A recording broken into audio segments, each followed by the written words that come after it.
Merkabra.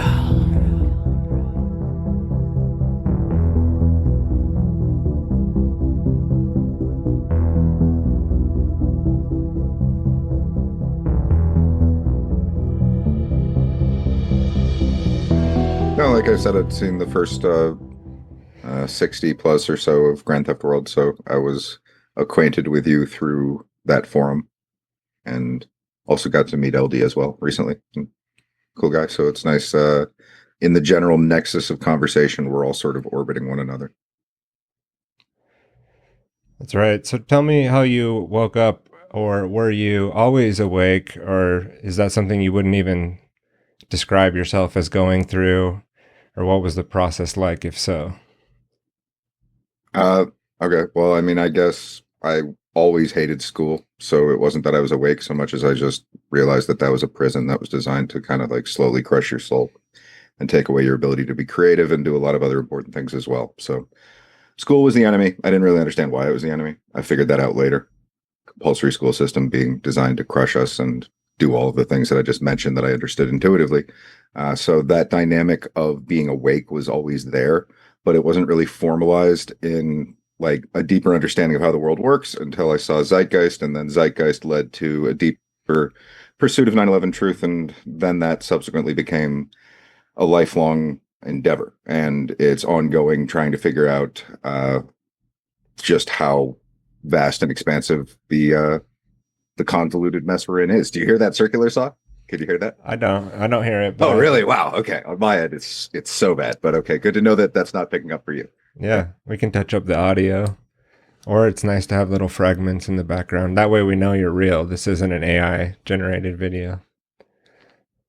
Okay. Well, all right. Sure. Well, hopefully it doesn't pick up on your end because it's like there's a horror movie going on in I my can touch up the basement. audio a little bit. I do that with the background humming of the computers anyway, so yeah, so Zeitgeist, that seemed to be one of the movies that floated around at that time. Peter, I almost wanted to say, yeah, I can't remember his last name, Joseph?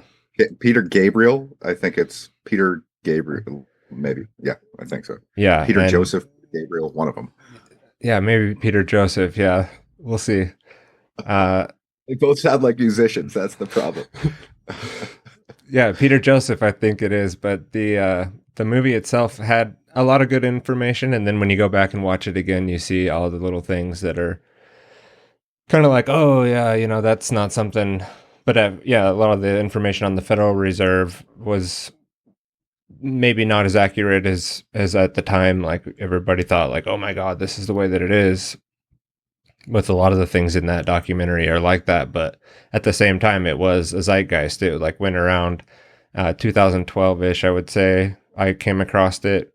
Maybe. So, what time frame was that for you when you were going through that?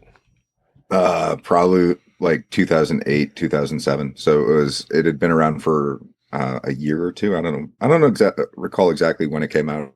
But it was formative in the perspective of I would go out and try and have conversations about this with people, and they wouldn't be able to have conversations about it. They'd always out like say, "Oh, I don't believe it," or "It's not possible," or they'd be like, "Well, that doesn't make sense because." And it's the one where it's like that doesn't make sense because I'd be like, "Okay, well, I don't understand that either." So I'd have to go and research it over and over again. And so it's one of those conversation starters that eventually results in many a library or a podcast kind of like uh, I don't know what you would call a library of podcasts. Is there a word for that? Whatever that is. An archive? Sure. I don't know if it's the same thing. Flipping through all of us who just listen to podcasts all the time. Is that like, yeah, okay. We'll go personality archive, something like that. Yeah. So, and I've been catching up on your work and listening to interviews that you've done, and you've heard you mention a little bit. You can correct me here if I'm wrong, and protect me, but correct me if I'm wrong. But you mentioned, growing up and your childhood, or your parents were mother a PhD, as I have it, and father a neuroscientist, He's a neuropsychologist, so they're all psychologists. neuropsychologist. That's the thing that they have in relation. Yeah. So for your like formative years, or also your awakening, And like I know you've done some work with your mom that seems to be more in the light of her supporting a lot of your worldviews. I'm putting things in there that I don't know. That's why I'd like asking the question, like, how did their backgrounds affect your growing up? And was it sort of them helping you along the path, or in a lot of people's cases, like they're sort of all alone when they're going through the, quote unquote, waking up process? Okay, so there's a lot of answers to a variety of questions, and I'll try and touch on them all. So basically, um, I inherited the conversation from both of them in the sense of them being academics and well explored in research and teaching and all of the things that go with it. And so I was always in kind of like a rich forum of conversation that was accessible to me throughout my life because of that. That was one thing that was always there. And then that sort of rubbed off on me through just the opportunity to be around other people of that caliber through my extended family and whatnot. But at the same time, it was kind of like an emotionally destabilized, like divorce family, going into all kinds of different uh, things that I don't need to mention, but you get the idea of tumultuous times at the same. And that's one of those things where like it created the outlets of creativity for myself as well as exploring video games, which touches on what my mother does because she's video game and dream researcher. Prior to entering into the video game research, she was doing the dream research, and that was touching on the lucidity and the idea of the academic community seeing lucid dreams as viable and real. Because prior to that point, they weren't formally really accepted or understood in that um, let's just say staunch and traditional environment. You know, they're always tightly puckered when it comes to venturing into new paradigms, and she was trying to get them to unpucker on that one. So she was summoned by the Dalai Lama, went through the formal machinations of best-selling blah blah blah, eventually went the research route, and that overlapped with having a son who was me, going about the process of surviving the divorce. And the way in which she bribed me in order to do that amicably was to give me a video game console because my dad didn't want to give me one. And on the way back from like the toy store getting the thing, I had my head in the box kissing it. And she's looking at me like, okay, well, I better look at the research to understand what this thing's going to do to my kid. And she found that the research for lucid dreaming and video game play overlapped significantly. And if you think about it, it's kind of like an intermediary apparatus between us and what's on the screen, whereby if you're just watching something, you're a passive recipient. This one, you're an active participant. And that's something that changes the way in which it ultimately factors into our dreams. So video games are changing consciousness. And that's something that we co-authored a book on that touches on the conversation that she's lent me my entire life. And then my dad structures into that in a different way with his psychology research and all of his beliefs. And yeah, so it's kind of just like this large bubble of conversation then that has been burgeoning since I was a kid. And that originally started with writing, but eventually it ended up in more of the research end and then tying the two together. Nice. Yeah, I will talk about that book a little bit later. I have some pre-canned questions about that. But getting into a sort of a different vein, kind of back to where we left off with going through the waking up process, I'd like to get your take on the landscape of what people may call, or what we may even consider ourselves a part of, the truth and freedom movement in general. And do you label yourself as like someone in the truth and freedom community? Um, I'm a little bit more, uh, I am a little bit more judgmental, I guess you could say, of the truth and freedom community in general. But what is your take on the Uh, landscape, or where we're at with the truth and freedom movement? Okay, well, if that's a thing, and if it's actually a truth and freedom movement, then it's just like a handful of people in a variety of different capacities that are actually making any real prominent moves conducive to a broader worldview shift necessary as a prerequisite to getting everyone to change their actual actions and directions in life. So there's like this prerequisite understanding and then the formal pivot of synergistic cooperation that follows thereafter. So to a certain extent, you're not really going to be able to get a large number of the population in order to be able to understand this stuff. You're supposed to lead by example, and then it changes in kind of a domino falling, just in the way in which that should I just say it on a metaphysical way, so I don't have to go into a long explanation. But the idea being that very few people are actually doing it right. A huge number of people are in the way. It's not really going anywhere. And until the people lead by example, that's not going to change. And when it does, hopefully it'll change relatively quickly. That's kind of like my optimistic perspective on where it can go. Where it's at, most people just have their heads up their ass. And they aren't doing like the really necessary um, insert solution to problem here. They're not doing that. And in order to be able to get to where we need to get, which is very far from where we are. And that's just the reality. So yeah, we're probably, I don't know if you're harsher than that. I understand it, but yeah, that's kind of where I'm at with the whole thing. Well, do you mean like people in general aren't doing what you would consider like the right thing in order to make a shift, or like are you saying people in the truth and freedom community themselves are focusing on the wrong things? I'm saying like both, and it's a spectrum of problems, and they compound one another. And like really just it's a worldview conundrum. People don't understand basic dynamics of morality on a metaphysical level that then factors into the way in which we structure our understanding, which is a combination both of material and spiritual. And on the point of esotericism and occultism, it's diverging from just mysticism, which is more belief based, and turning it into something that's actually something that can be understood. And once it's understood, it's explored in a responsible manner, conducive to the betterment of all who are going about that exploration. That's what we're trying to do from an initiatic perspective of the unveiling of a more responsible stewardship of the species at large. So it's kind of just like this, here's what you do to be able to get that done. And by and large, people in the general population aren't doing it because they're not incentivized or rewarded for it. They're largely unaware of what the great work is.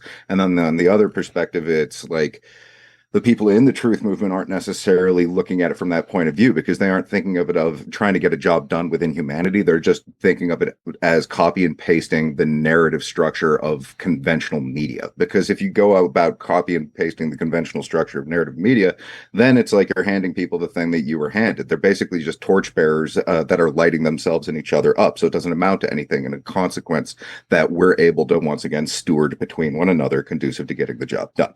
So it's what we are as a clusterfuck like shit show of people creating a larger pyre so they can set themselves on fire for retweets and likes on Twitter, and that's the environment.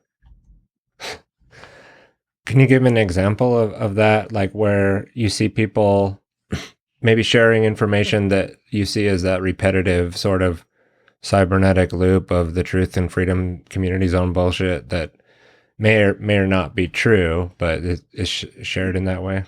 Like the entirety of the Libertarian Party as an example of something that still exists within the statist paradigm, which is a violation, which is slavery, and by way of that is something that will inevitably percolate proportionate to our allowance of it democide. So the more in which this shit exists, the more in which it eventually results in mass murder, and that's just how that works. It's an inevitability. So until we up our game and our level of just like getting it and change that, it's going to keep happening, and that's kind of what I'm alluding to as like the stagnant margins by which people attempt to improve, but they're really just like edging out the fence of that slaughterhouse. You know, it's like, oh, we'll build it further. It's like, guys, you're not getting anywhere. We need to exit the slaughterhouse dynamic that we exist in. Yeah, those are good examples. I observe that those things as well. I think we're in a problematic time with so much information sharing, and it's hard to decipher like what's important, especially as you might be going through a transition in your life to a new thought process or discovering things that you thought were wrong and looking for new information.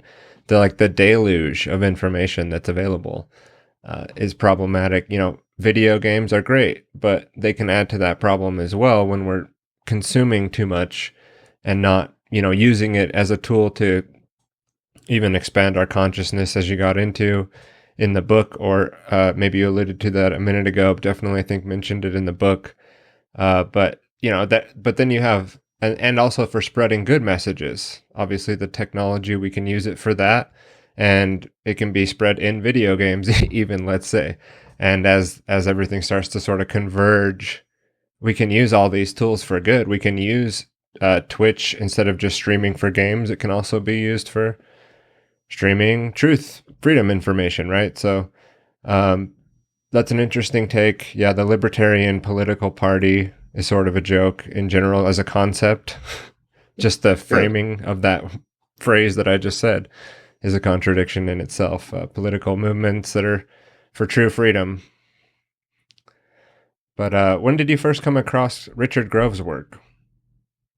I met Richard Grove through originally I was on Corbett Report like 13 some years ago, maybe 14, I don't know. But that was for a short film I made called Blindfold. It's available for watch on Teace.ca. You can go there and check it out right now if you just want to get a sense of what that was and then jump back into the interview. But as a short blip, it was a narrative fiction that touched on the 9/11 truth movement.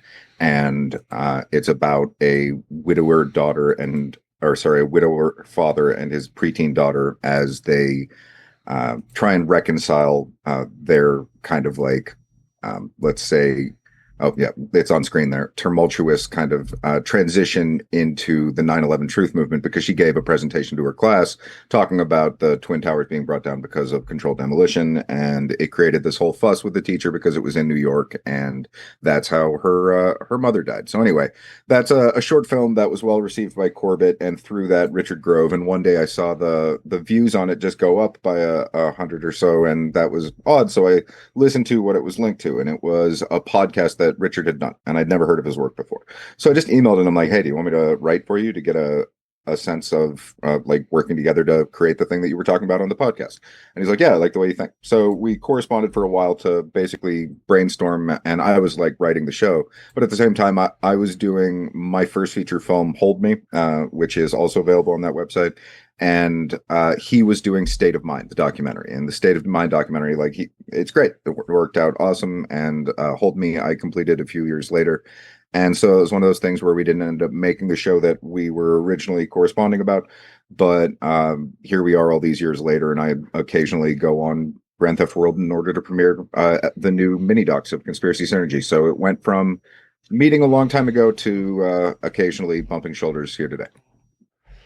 Yeah, that's so an interesting loop there is like Corbett, obviously Richard's well known, but when he started the Grand Theft World, I was around at that time helping with the production side, and hadn't really taken off yet. We definitely had the core audience that are interested in what Richard's doing and watching their emails. Oh, hey, look, he's got a new podcast going. But as far as like the traction that it has now, kind of wasn't there in the beginning, but the spike happened when Corbett came on or featured Richard's Grand Theft World in like a new article or a new post he did. I can't remember. But we the same thing. Like we're like, what's going on? Like everything was just going straight up. Or like then the server crashed. I think it took down the website, or it's causing it to have issues. But so Corbett, for those who don't know his work, should definitely go check out thecorbettreport.com. I've featured his work several times in podcasts that I've done. I think James does great work. So that's cool that he picked up your work. And then Richard as well. So if I go back and listen to like the Peace Revolution or something, I wonder if it was mentioned in an episode that I just missed at that time because there's so much information there. But No, I think it was him on some podcast with some other guy. I don't recall exactly. It was one where he was the guest on someone else's. I don't know if it ever got mentioned in Peace Revolution. so yeah, when did you start putting your work up online? Or like from the beginning, was it just that's where the work went, or did you have your work put together and then decided to put it on Teace.ca, or how did you start accumulating your body of work online like it is now? Sure, yeah. Oh man, I consider myself really lucky that I didn't grow up in a generation where the internet was available very young, because I went through the process of starting my first book when I was 10 years old. Prior to that, I'd written a screenplay. I used to do like uh, rehearse plays in class and all kinds of things that would have been embarrassing as hell if I'd actually tried to jump into the creative space early on. And so I attempted that in, say, 18, 19 years old. But my first things went up, but they ended up being taken down because they weren't good enough. I've written 10 books and 5 of them will never see the light of day. And that's like my first like to another couple and blah, blah, whatever. It happens. You got to get through the motions of creating things that aren't great in pursuit of trying to actually be great someday. And it's never ending pursuit. So that's kind of just something that I've always done, is to explore the work, and using creativity as, I would say, the main outlet to do it, because creativity is something that, especially when it comes to conversations about conspiracy, I think it allows you to approach things and controversy in a way that people would normally be very defensive to. But if you put it in a creative lens, then they can become very receptive. And so it's always been trying to use that, not manipulation tactic. It's more just like a way of viewing truth. I want to think of it that way, and that's what I try and do anyway.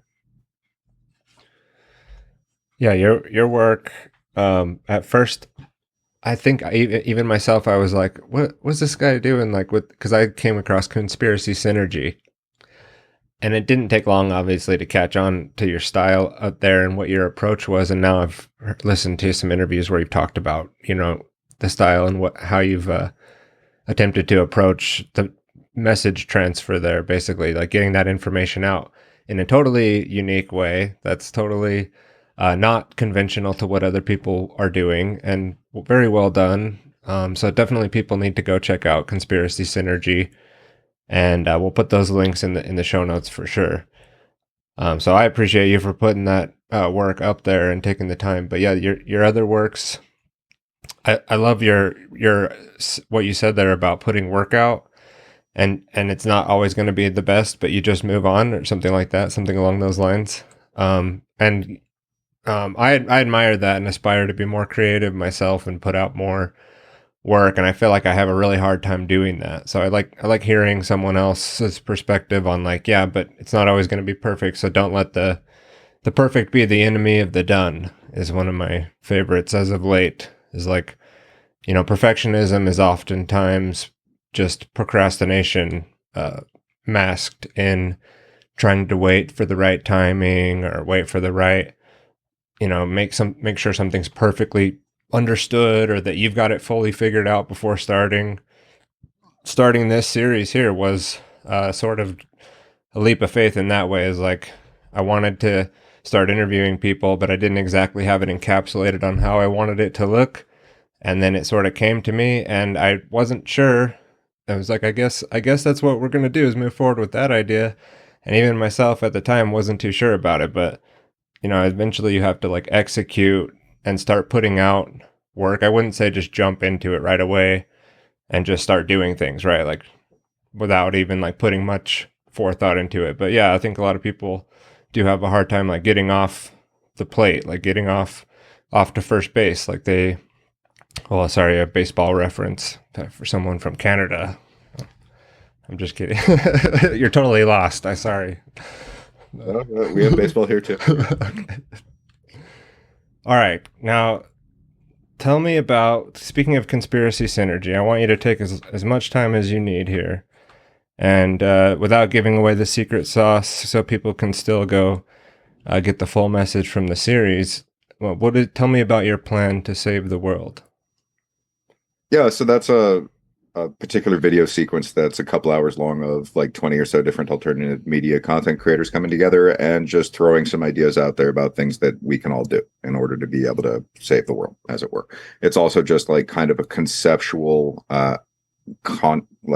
idea inside of the video game, the plan to save the world, that's happening inside of the series Conspiracy Synergy, which is kind of just like a fun, playful rabbit puppet jaunt of getting everyone off their butt and trying it to share it with their friends and family, because you could literally binge watch it and get people up to speed pretty quickly. And that's important in an information worldview, full spectrum dominance, kind of all the marbles day and age that we live in. That's actually pretty important. So check out conspiracysynergy.com and share it with your friends and family. If you haven't done that already, hey, it might actually be the tipping in a long war of attrition, because yeah, we're not getting out of this one, so we got to solve the problem, or we're fucked. Like, that's kind of where we're at. So Conspiracy Synergy is designed to hopefully attempt to accomplish that, and it's it's a lot of different things all in one. It's supposed to be entertaining, but it's really also curriculum, and it's a worldview refresher for a lot of people who didn't understand the problem that we're in, so that they can actually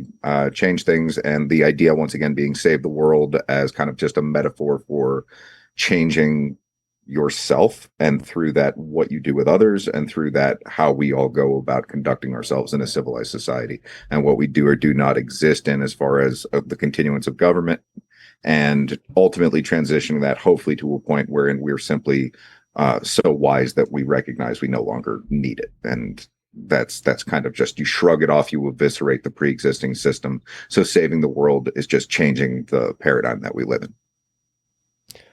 Yeah. When did you start doing that series?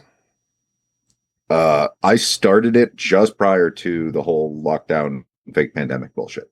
So for me, it was in the months, and this is typically how I work creatively. I'll be doing things that build in a way so that I get taken for a loop by life, and then it's like, do this thing creatively. I'm like, fine, and then I do it, and then it does it to me again, and that's my entire life. So creative sequence of being held hostage by life and forcing me to be creative, and that was one of those things. So it ended up being more relevant post lockdowns and everything. And I'm sitting around just like reading and studying and trying to get a grasp on what I was going to put out. And it was originally going to be a much more long and drawn out thing. And then I realized all this other shit was happening. So I'm like, I kind of just feeling the crush of it and having to shoot it out as quickly as I could, while still having the real full depths of information available for people, so that it didn't feel like they were being shortchanged on their end. And that was a difficult balance that I've been doing for the last 5 years straight.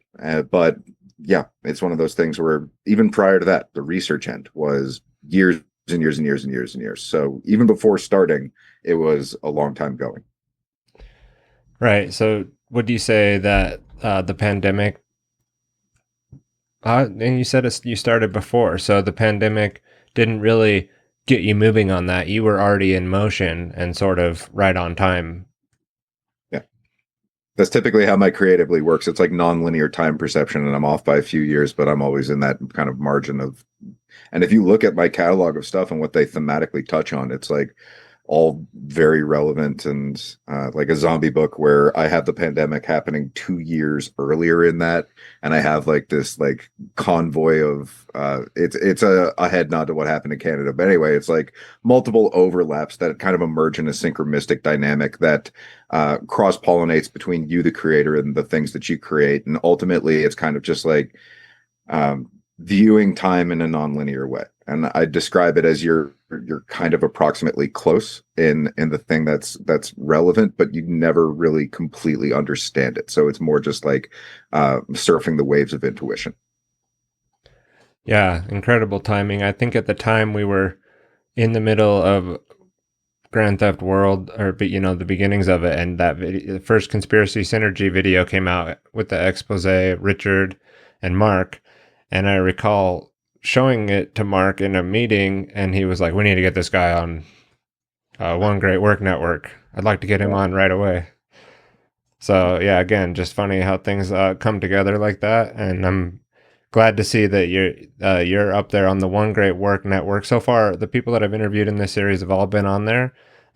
Maybe not so much by chance, but we are going to go out. My next person lined up is not in the One Great Work Network, though. Maybe some of these people that I go out and find, we can onboard if they're interested. I mean, I know they're working on onboarding more people over there on the One Great Work Network. So another project that, though you and I have never met, we work together on because we post our content over there.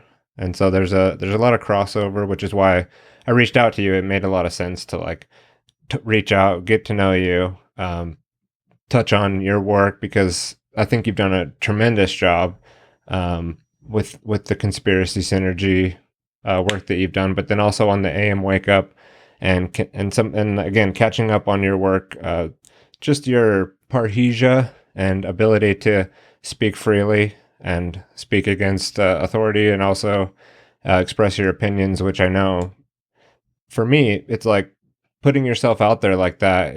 Maybe for some people it's just more straightforward in who they are. For me, it's a little bit of a challenge, and I think I do hesitate sometimes to say it so freely as I've witnessed you have the ability to do, and I really appreciate that about you. Okay, thanks. I appreciate the feedback. It's good to get that support from listeners and fellow participants as we go about the actual info war, not in reference to the website or any host. Yeah. Yeah, right. Yeah. What was COVID all about, in your opinion? I mean, you called it the pandemic. What was it? What was that? What do you think that was all about?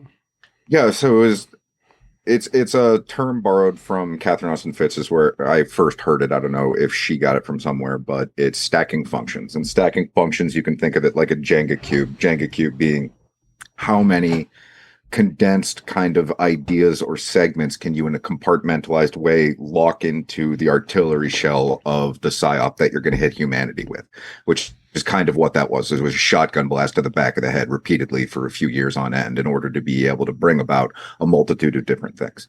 And so from the onset, it's important to understand it's a variety of different things that go into a variety of different paradigms that stem from kind of a singular transition point in the timeline or the species development, however the fuck you want to think of it. Insert verbiage here, like take those words of whatever viewpoint you view our world through.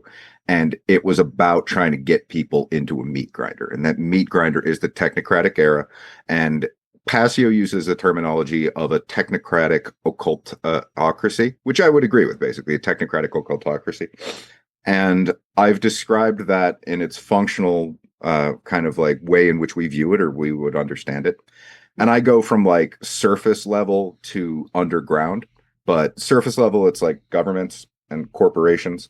Under that, it's like secret societies and the ideologies. And at a certain point, it becomes what's objectively true in nature. So, in a metaphysical way, via the occultocracy that utilizes technocracy to then perform its rituals via us through our thoughts, feelings, and actions, because we are the ritualistic participants in the culmination of that process, which sort of percolates in the cauldron that is the metaphysical soup between us. That's what this is. They're cooking with the species. They're trying to create something out of all of it. So the various different paradigm and dynamics which were brought into the multifaceted psyop of brainwashing, of trauma bonding, of injecting people through something that, if you look at it in the smallest level, isn't the same in any vial. So we're looking at broad human experimentation campaigns. Broad human experimentation campaigns overlap with the electrosmog that we exist in. You can look at the one-to-one between where the highest incidence of what was deemed contagion were breaking out, and then it was, oh, by the way, equally 5G and equally susceptible to susceptibility, because you can think of placebo and nocebo and the psychosomatic degree to which they were basically just conflating influenza with what was happening according to them being a virus. But that's not really the case. It's more complicated than that. The way in which we think of all of these different things is actually kind of just a multitude of intersections between currently siloed and compartmentalized ideas. And once you remove those compartmentalizations, it becomes something that's more of a fluid interchange of the idea that disease isn't caused by one thing. So disease isn't caused by one thing. It's caused by pressure points on a variety of different things, giving way to the emergence of symptoms. Then the for-profit industry clamps down on those symptoms, tell that you have diseases, need more pills for it. It eventually creates more diseases, and then that accelerates over time as we're simultaneously watching our children be poisoned. So it's a kind of like this broad infrastructure culling of the population in a gaslit democide where the gas chamber is just open air, a prison that we're all walking around it. And then you can look at the tip of the spear of the methodology by which that's being done as Gaza, but then there's also the different trial balloon mechanisms by which it's being done to all of us. And that's kind of just what the third world is. It's a very different paradigm that we exist in, the meat grinder that we were shoved in order to cook with us and then create through the things that we do a different kind of being. And that involves you and me. It's all of us. It's what it is to be a different kind of human being. That's the technocratic era. And we're just like teeing off. So would you say there's a technocratic, or I call it a techno-communist regime? I think you said that occultocracy, technocratic occultocracy. Yeah. I think people can break down what that would etymologically break down as. But so would you say there's a technocratic control regime attempting to control the world or in control of the world currently? I'd say that that's the kind of like the tool that they're doing it through. These are forces in nature that work their way through people and also just like all different echelons of consciousness in an upward trajectory of understanding beyond what at a certain point is even capable for words to describe. You know, it's like you can point to Vedic systems like theosophy, blah, blah, blah, all these different esoteric metrics of giving a scaffolding for what the 10 layers of say spiritual hierarchies or angels and versus like the other side of it being a hell realm dynamic and arguing that that's what this very existence is. Some people get into simulation theory, other people get into different perceptual lenses to go about describing the war of good and evil that we're in. But it really is basically fundamentally sort of a war of good and evil, and then it exists in a hierarchical scaffolding of attempting to ascend or be pulled into the nether end, that kind of thing. So when you formulated your overview there of COVID, there was a lot to it. I think understanding cybernetics would be helpful at that point if someone hasn't thought of the concept or doesn't know about cybernetics, kybernetes, and how you've linked that in, I think, through the esotericism, through the hypercube, and the thought pattern of also like what you just, the overview you just laid down. I'm trying to pick up on it as part of a technocratic control grid using cybernetic loops as a form of the hypercube. And I'd like you to kind of take off from there. If I'm linking together the proper things for that overall view of what COVID is. I mean, someone comes across what you just said and they're thinking, I thought it was a legitimate pandemic. Like, help those people bridge the gap to what you were Okay. saying, Yeah, sure. So you were lied to about literally everything about the pandemic, all of it. It was all basically a lie. And even the stuff that was true is like sandwiched between so many lies that it's like, oh man, why am I even clinging to this truth anymore? So it's that bad. It's like it was that brutal how bad we were all lied to about everything. Once you understand that it was actually done for like stuff, that was the sleight of hand to get you to do it. It's like, oh, look at here, this, that, it's going on. And then behind the scenes, all this other crazy crap is going on. The more in which you explore that crazy crap, it's actually what's percolating up from behind like a very deep and old culture that's like very kind of like willing to treat people like cattle in order to get what they want out of them. And then the way in which they will structurally engineer the thought patterns that they can apply to the species in order to get us to successfully go into boxcars is called cybernetics. And that's the kind of like social leveraging of each other in order to get a particular kind of behavior.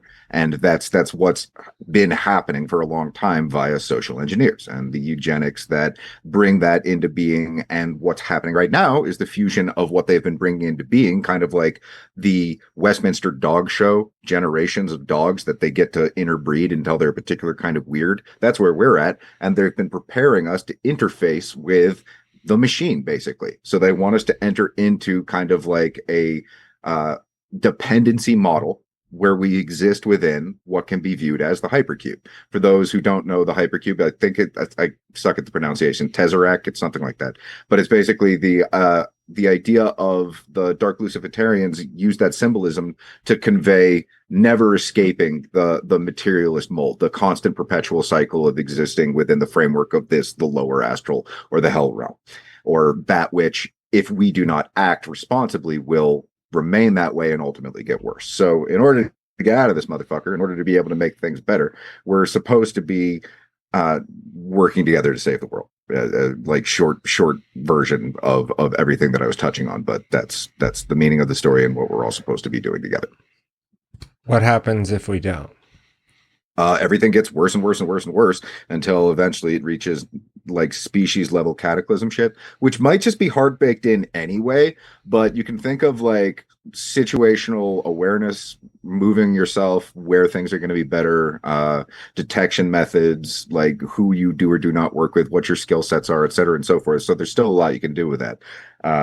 Arguably cataclysms may be 2040, 2046. Don't know. We'll see how this shit works out for everybody. Point is, prepare for if things get real, but also if you can stay plugged in, and we're going to try and make it so that it doesn't suck as bad for the next generation, because holy fuck, are they like downwind from some pretty toxic fumes, and we got to stop putting those fumes off. Yeah. Right. Yeah. So, I mean, as people navigate what has come to be known as the alternative media landscape, uh, something you're very familiar with, you're helping create it yourself.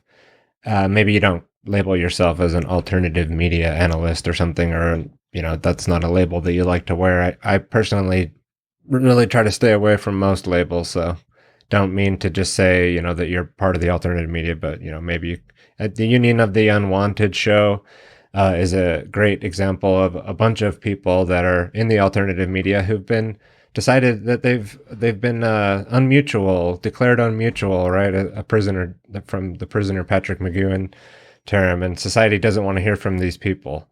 Um, I think that's a great group of people. I don't want to say like everybody's perfect or something like that. I don't know if there's in that group even what you've deemed as controlled opportunists, which is That's a Steve's term. Steve's term. okay, Steve's term. You guys have Yeah. talked about it. What does it mean? I mean, first of all, like, what is it coming from that you're spinning off this phrase that you've created? It's you and Steve, or Steve, sorry. No, that's Steve's term, Yes. controlled opportunist, and it's describing a particular dynamic that's come to emerge as a result of the echo chamber social media, quote unquote, alternative media, which it may or may not be, because it's so controlled or controlled opportunist that it keeps people in those echo chamber environments that are created for people to pump themselves up in. It's people want to rule tiny boxes, and tiny boxes are a lot easier to rule and to make money off of. Something like this, where it's a higher level of um, let's say coordination to change things, not just to parrot them the way that they are, aren't actually going to get funded as much because people will do that for like a reality TV show that they participate in, but they won't necessarily do it in the formative dynamic by which they go about co-creating change. And so it's one of those things where we're almost like tortoise and the hare. I know that I use the rabbit as the metaphor, but it's like the truth movement is kind of like this long form emergence of a different way of thinking, and that ties in significantly prior to ourselves. That's agorism, the idea of decommissioning and destructuring the pre-existing system, and through kind of like think of it as a freedom cell network mantra a la Derek Bros, as an extension of that in the contemporary, picking up those different kind of like, let's say, uh, group dynamics that then build something formidable, and doing that in the midst of everything going awry until we, the few, have actually been able to, I would hope, culture something that the next generation can pick up and run with, because we're at a point where we have like the film language and everything else built in a way that our job ultimately, like you mentioned the Union of the Unwanted, and it's a great conversational forum. I think the job isn't really going to get done in that cultural forum. I think that it needs to move to a point of co-creative action in a cross-pollination of conversation between different communities who recognize other communities as having the wherewithal in order to be able to enter that level of functional skill sets, resilience, and everything that goes with it. And I think that that's not a secret society dynamic. I think it's just a building off of the grammar and then making that accessible to people wherever they are. And that's really the mission right now. It's like you understand that, and then you make it accessible, and then you incentivize everyone getting up on doing it. And if we don't, then game over, man. Yeah, I think there are good examples out there even now of like what you could actually do in the real world to begin the process of impacting things on a real level. And I think that's a beautiful vision, taking communities that are having effective measures and mimicking that. You don't always have to reinvent the wheel. I think that there's a lot of problematic things too, right? Oh, over here we found the solution is to file this particular piece of paperwork, and there's obviously so many problems with that. I mean, I'm not trying to like naysay, but people should be careful to just jump on every example of what people are out there doing before vetting it out. I have even close acquaintances that I would, if I, could get out in front of them with the right information before they had already taken the actions they've taken. But at this point, it's like, they've already gone down a road that I've confirmed as being completely not the right way to go. So, but over time, maybe I, could put out better work. So if I take responsibility for that situation, maybe I could have shared something with them that would have helped them, or not even my own work, to not go what I call falling into the movement traps. And it's sort of a larger category of me helping people navigate that realm and not go down the wrong path. But back to controlled opportunists, the controlled opposition, is that kind of where that term is coming from? Like controlled opposition. Oh, well, this is how it works. They're paid and they say all these things. Controlled opportunists being, well, they're not necessarily paid by the government, but they're fitting into that niche Yep. knowingly, unknowingly, sort of feeling that the pressure is less over here. If I go here, I get rewarded. And so if I say these things, then so it's a feedback loop of sort of the hopium and other things that people have. So you would say like Jones is either knowingly or unknowingly in this category. I'd say Jones knowingly is from a long time ago, but I think that it's different levels of knowing for someone who, like, if you look at Bill Cooper freaking out about what like a scumbag he thought he was, you can look at the argument of him being situated in order to be able to have the Bohemian Grove stuff, the degree to which he's just been there to inflame the cultural temperament surrounding a nuanced capillary conversation of conspiracy and making it just about like pumping veins at the neck rather than actually getting to the throat of this vampiric class that has been slowly siphoning from all of us. And that's just the environment that we've existed in, to a point wherein we're so emotionally inflamed and are kind of like nerves are worn thin, that in that environment a gust of wind feels like it's a razor blade. And so to have caricatures like that overtaking the conversation for everyone who steps up to bat is the thing that has sabotaged us over and over again for a very long time. So you can think of the culturally curated dynamic by which we go about communicating as another layer of this as well, because controlled opportunists aren't just necessarily the people who are out there throwing out information. They're also the way in which they're throwing out sentiment along with that information, such that it adds sediment to information and makes it so that we're all full of a bunch of shit, even if it's just the way we're talking about it. So it's a multitude of different kind of character dynamics that unfold from that simple concept and what it is in the real world, and how it's more prominent in social media than we might like to think. Yeah, I tend to think that Jones is controlled opposition as well, and that he's more doing like a predictive programming and limited hangout release of information, because it's like the setting the fire that's smaller than the wildfire, forget what we call it, the perimeter fire or whatever, right? That it sucks out the oxygen from what's coming. So there's this massive storm of, you could say, consciousness rising on the way.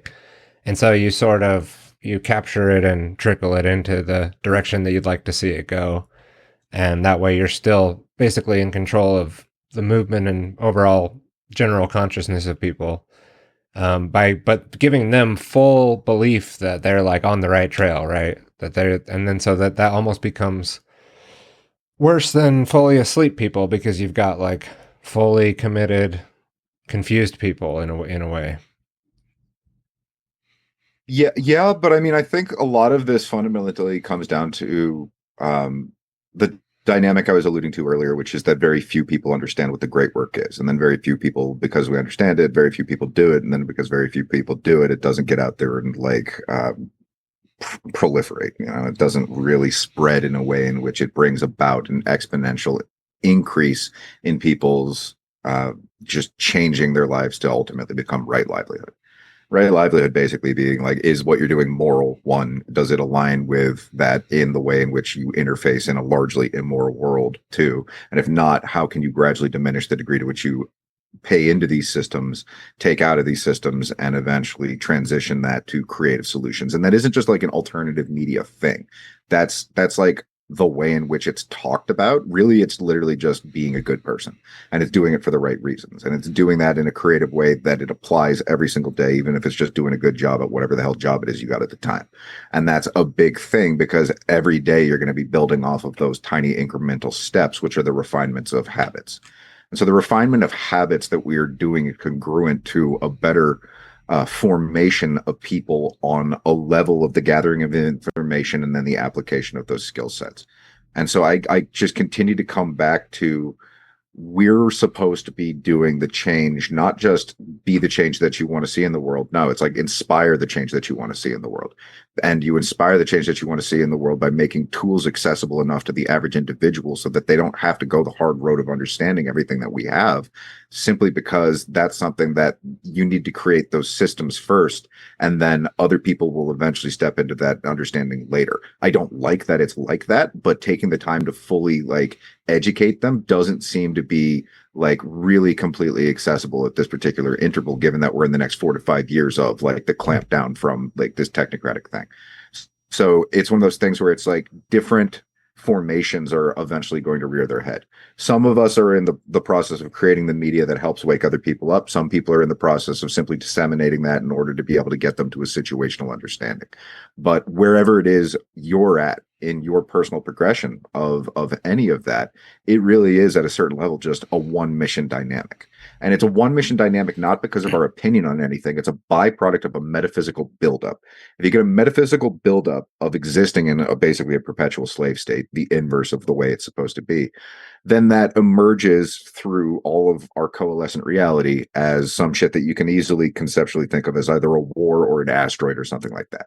So it's like it really is one mission once you understand that you got to get everyone to basically just understand some basic shit, live morally, change the systems. If you're at a point where you're just a fucking janitor, fine. Just be a nice janitor who does a good job and stop sucking the dick of government. That's it. It's like it's really that fucking simple. There isn't some gigantic fucking ass war you need to win. There isn't some stupid like crazy backflip like jump into an Iron Man suit that we have to do in order to be able to unlock the keys to eternity. Understand basic shit, stop being immoral, get other people to do the same, work your ass off, and then make it so that your kids don't inject themselves with experimental injection campaigns. It's pretty fucking simple here, people. But apparently we can't really prioritize that because some new shit comes out every week and it's very entertaining and distracting. So yeah, the situation stays the same.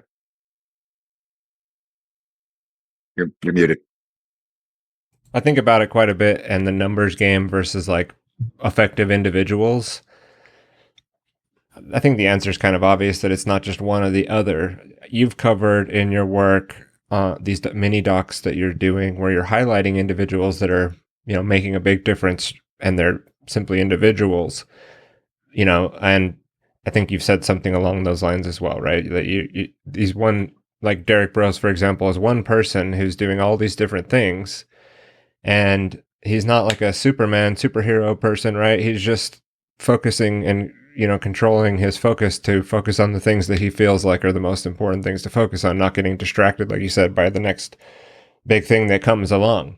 In his work, he's also a journalist as well, so he's also covering a lot of the dynamics of current affairs, but it's always sort of based in this general movement towards something, towards more freedom for everyone, right? The Conscious Resistance Network. So do you think like it is a numbers game? And if so, in my opinion, that means we're kind of screwed right now, at least. Or is it a ripple effect? Ricky Varandas, is the ripple effect real? Can we cause change, on a big level by just having the right individual step up to the plate? What are your thoughts on that? Yeah, so it's a huge question that I guess I'll try and keep it simple because otherwise I'll end up talking about 20 different ideas that factor into it. But basically, we're supposed to co-create the better future that we want to live in together. And in order to do that, each of us is kind of like a key to a larger puzzle. And we've been handed a particular conundrum that has been building for a long time. That is an objective reality situation that is possible to understand and help disseminate the understanding of. So it's one of those things where, yeah, I mean, you're supposed to be creative enough to come up with a fucking solution, no matter how screwed the problem is. That's as simple as I can say it.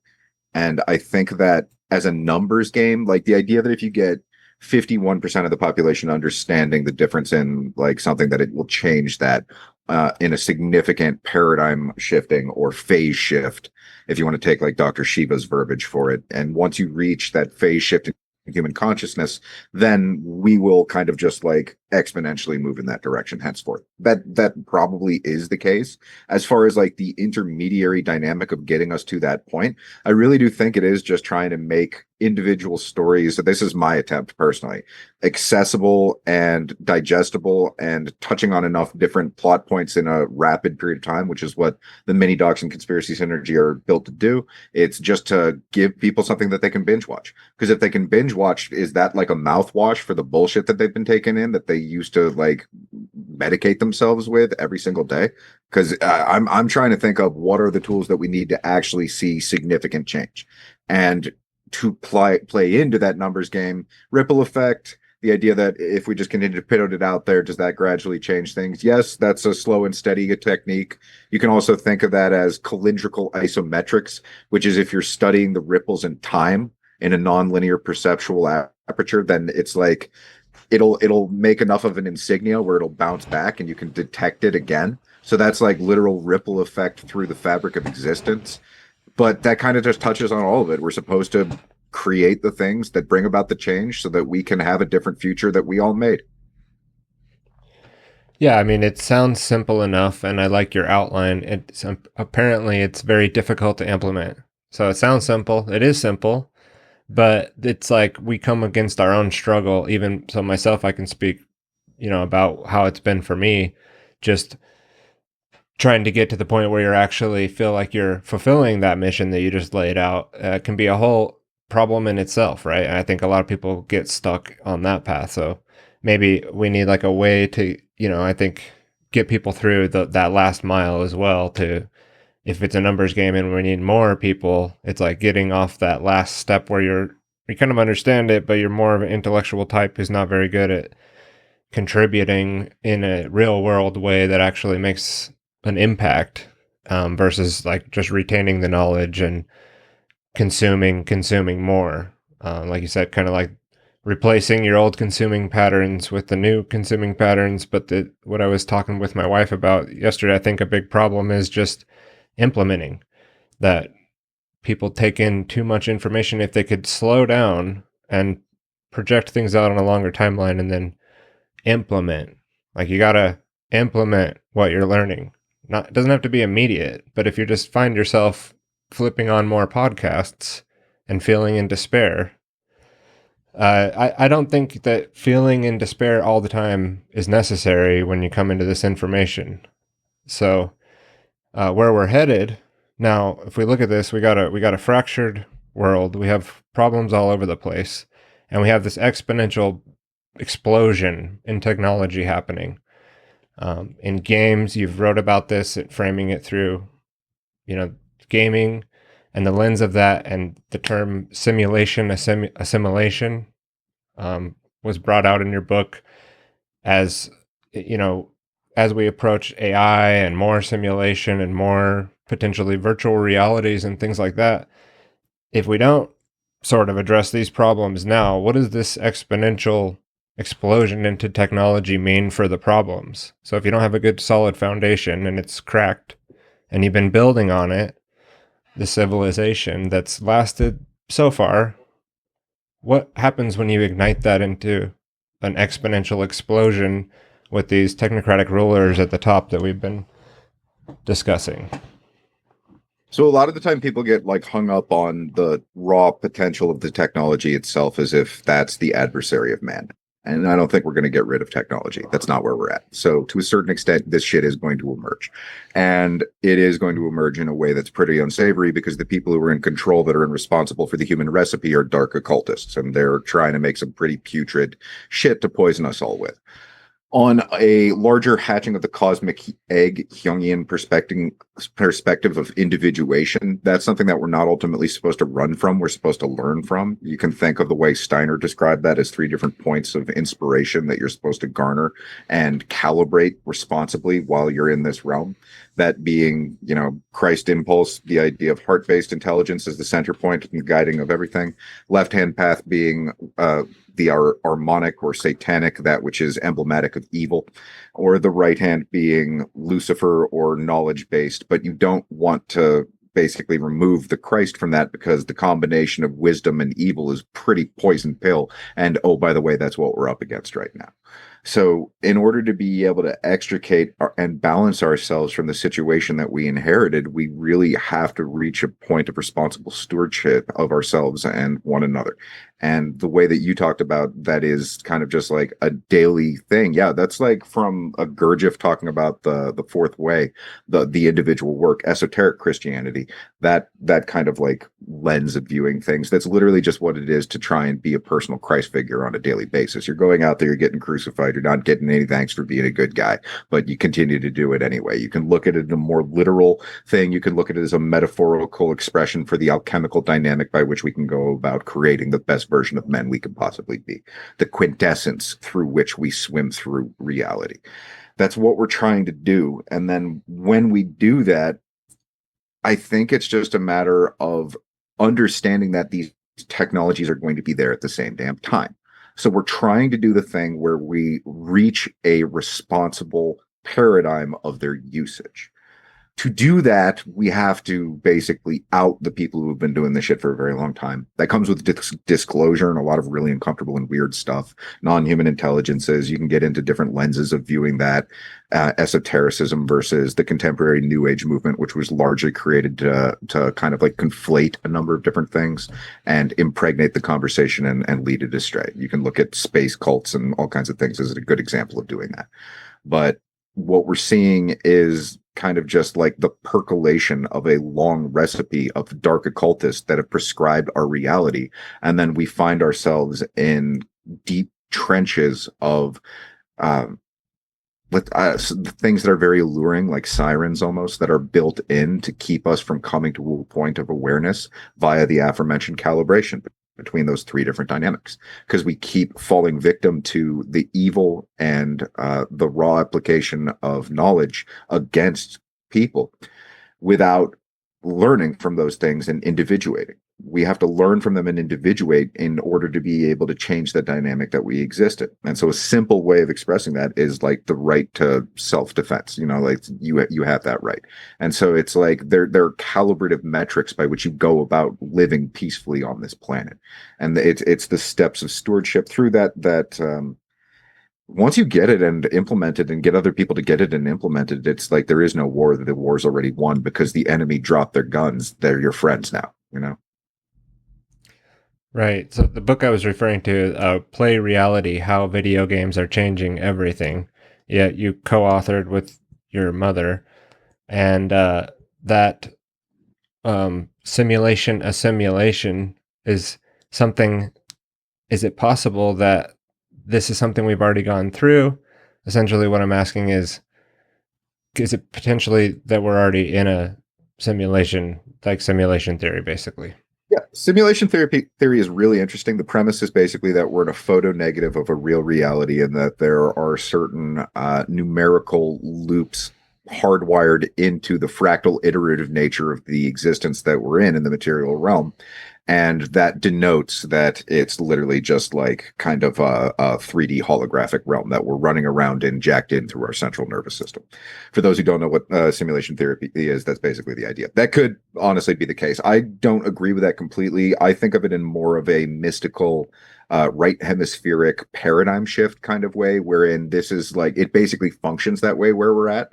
But I think of it as closer to like the dreams of angels. As like they're dreaming these things in order to go through certain trials to eventually extricate something from within themselves that they need to leave behind before they can reach a different paradigm of their own existence. And it's more of like a beings within beings cascading sequence of escaping one very perceptual aperture of reality to another. And so it's something like that. It could be more just hardwired technological in the way in which simulation theory would denote or conclude from various different variables in existence. I think of it, that's more of like an aspect of how this realm operates until you unlock either yourself or the realm. So if you think of unlocking yourself, think like maybe you go Neo or something, and then you're just like out doing whatever, wherever. Versus if you unlock the realm, you change the paradigm that people exist in. Who knows what effect that has on the spatial reality that surrounds us? Because we think of consciousness as if it's separate from material matter, but it's not. You can look at like Dr. Emoto cymatics, the bell metals and the various different like interfaces between people through our torus or energy fields, all these different scaffolding dynamics, like heart math, which if you don't know what that is, it's basically you're practicing kind of like a meditative calibration for yourself, and then you put people into a room who have animals in that room, and it'll balance them as well. It'll do it between people, and so you get all these like different structured ways of people kind of like overlapping and interfacing with one another. At a certain point, the degree to which you're able to harmonize that uh, is just, yeah, that's the task. Okay, so it's like a training ground for souls in a Yeah, way. yeah, So in that case, there's like material versus non-material or metaphysical concepts versus material, or like you were saying, like relating the spiritual side and the physical. But if it's all just a somewhat of a projection, or you know uh, energetic frequencies, electromagnetism, and there is no material, then I guess the flat Earth debate is pointless, right? It's not flat or round. It's yeah, just all in some sort of almost not digitized, but it's not necessarily material. Like there's yeah, frequencies, so it's not yeah. flat or round. You've kind of come to the correct conclusion with that argument, which is that there is no spoon. I get if you're trying to eat soup, you need it to be round. If you're trying to hold on to it, you need it to be flat. So it has those two different dynamics going on at the same time, but it all depends on the paradigm you exist in. Because if you're out there trying to be Neo, you don't really give a shit about whether you're going to be able to eat your soup inside of the prison that they built for you. So it's many different things unfolding on themselves depending where you're at, what you're looking at. It's like the reality almost like allows for many different subjective things to be true simultaneously, not because they are in an objective way, but because we all view them from where we're at in a particular rabbit hole of our trajectory of existence. So that's why even like looking at Casey, he would talk about kind of the idea of working with people where they're at. It's more important to try and be wrong than it is to not try. And so we're all kind of like here loaded into whatever we had in a reincarnative process previously been bound to and are paying our dues for. And that's both partly realized in the process of what we're doing here on an individual level. Partly it's the societal and familiar dynamic, but also it's an intergenerational one you could look at through epigenetics, but then it's also an incarnative one that I touched on, which is then just like cosmic karma and the way in which that factors into the highest echelon of your being, which is refined over each different incarnation. And so it's either a simulation pooping out those variables, or it's simply the objective rules of the realm which hinge upon natural law and the degree to which we refine our alignment with that above all. And that's really what it is to be here. It's kind of like the realm you come to not just to talk shit, but to prove it. Very interesting. I mean, that take is going to take some people a while to wrap their head around. I was kind of driving with you the whole time. I'm kind of along those lines, thinking that this is the purpose and this is what's going on. Somewhat of it is in my mind, like still thinking, okay, it's someone is programmed a video game basically, and it's maybe very advanced, but this either way, it's sort of a graduation of Soul's process, because you're going in and trying to figure out how to get through the game properly, how to actually change the dynamics of the game while you're in there, and then this process of like, well, you have to go back because you didn't really finish, or there's some sort of cyclical thing we're all in where, I mean, so we're talking quite ethereal, and maybe it's not exactly formulated as well to go, and we should just go on this tangent where we're going with this conversation. But I asked the question, simulation theory. I brought it up, so I opened the can of worms. I think you did a great job fielding it. Along those lines, in the technological vein, what are your thoughts on Bitcoin and blockchain in general, or if you had any thoughts on the conversation we've been having? Yeah, no, they're the same thing. Bitcoin blockchain, as in to say that Bitcoin, I don't, I would venture to guess that it was created from the onset as something that would eventually become the technocratic landscape by which they would incentivize a further iteration of the fiat currency, being that it isn't just that there's nothing there, it's that it literally takes a shit ton of energy to run the nothing that's there.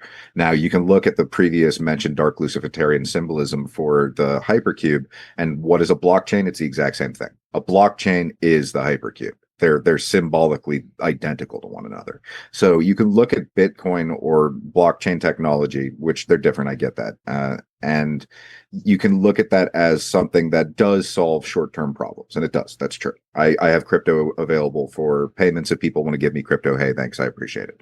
At a certain point, it does become a poison pill. It's something that's hard baked that way. It's like a short-term solution, long-term problem, because it does get you to invest your energy into a fiat system roped within the energy, let's say, behemoth that is being built in order to be able to feed the AI and control grid on a global level that's currently being built. So by playing into that to try and get wealthy, that's kind of like the catch 22 later on. That's my take on it anyway. Okay. So is it government created then the concept Bitcoin itself, or does it matter? Does it need to be if it's still fulfilling those purposes? Can they? So Yeah. like, if you bring it all the way down to a metaphysical perspective, it's like you can take something that's genuinely invaluable, like something that your daughter made that like is meaningful to you, and it's like there is no price that can be put on that. That's the way in which, on a metaphysical like polarity, we would want to orient our investments and exchanges by way of. You simply want to create gifts and to give gifts that are invaluable. They are so meaningful that you cannot have a price tag attached to them. Whereby the opposite of that is creating these elaborate price tags, and then we try and sell ourselves for something less than that because we exist in that paradigm. So there's two kind of polarities to that. There's the one where it's an invaluable investment versus the constant sort of fiat churning of the mechanistic dynamic by which we view things here, versus the highest echelon, which is that we are kind of just supposed to be of service to each other. That's so it splinters you automatically by investing in one of the two.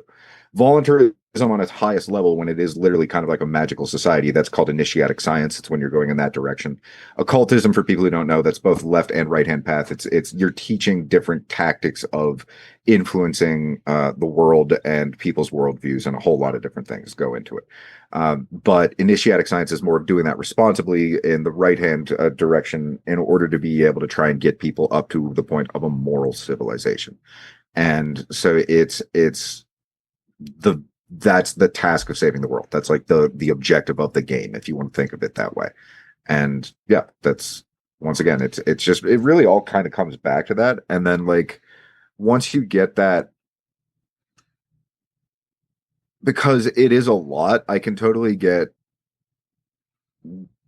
I wonder if we'd be able to get people up to a point where they aren't learning in the negative, because the first 7 years are like more of our life are like traumatic, lined, just bludgeon people into submission kind of thing.